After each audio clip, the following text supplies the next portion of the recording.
Today, I'm going to show you how to set a mousetrap using an Oreo cookie. Right here, I have an Oreo cookie. Right here, I have a classic mousetrap, snap mousetrap. What I'm going to do is take the mousetrap, pull back the snap, pull back the arm like that. Hold the arm into place and be careful because we don't want you to get snapped back. Alright? Then place the cookie right here.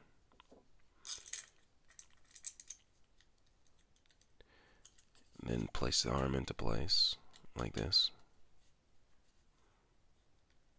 Alright? Pretty cool, right? Place it right there. Place it into place. And place the cookie